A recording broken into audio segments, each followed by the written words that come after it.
This is a short scenic walk to two waterfalls on the Rancheria River, where the river splits into two around a small rocky island.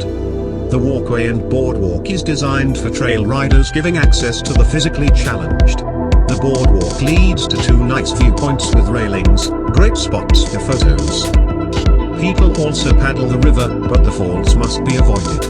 There is a portage trail around them. Directions: drive the Alaska Highway towards Whitehorse, and there is a sign at km 1155 for the falls and picnic area.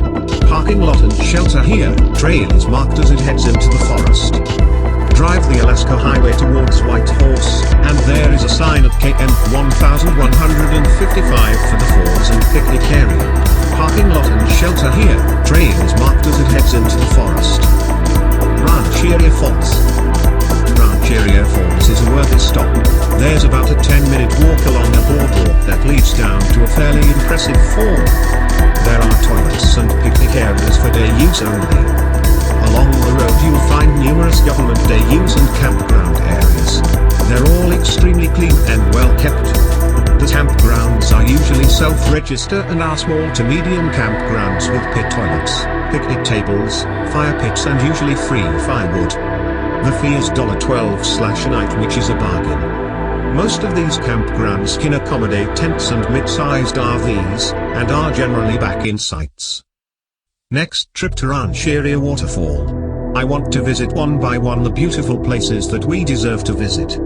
It is an exciting experience to seek beauty for the serenity of life. Rancheria Falls Recreation Site is worth mentioning here, as it is only 3 miles up the road from the Continental Divide. There is a short but very pleasant hiking trail down to the river and the beautiful Rancheria Falls. This is also highly recommended in order to burn off some of those Johnson's Crossing cinnamon bun. At historic milepost 710 is Rancheria Lodge, which was one of the first lodges to open on the Alaska Highway and one of the few original lodges still operating today. The original lodge was constructed of logs, but as the business grew the building was enlarged using materials scavenged from a nearby abandoned construction camp.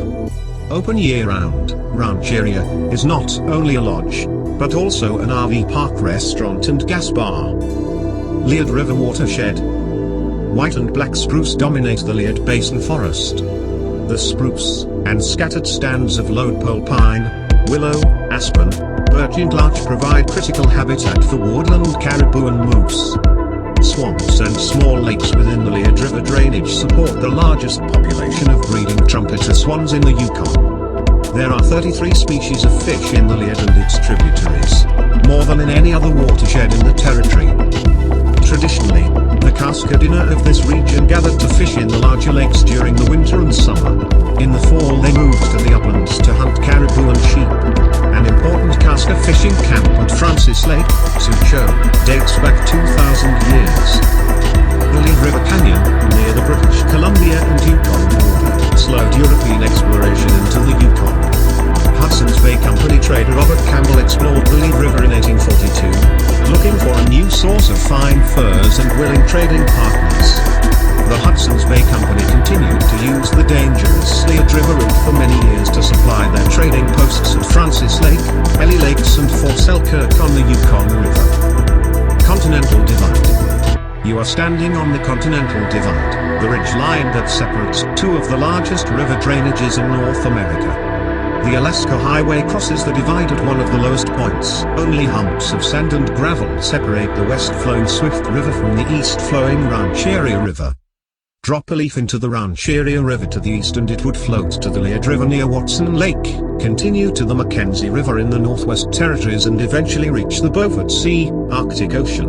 A long journey of 4,200 kilometers, 2,650 miles, for our waterlogged leaf.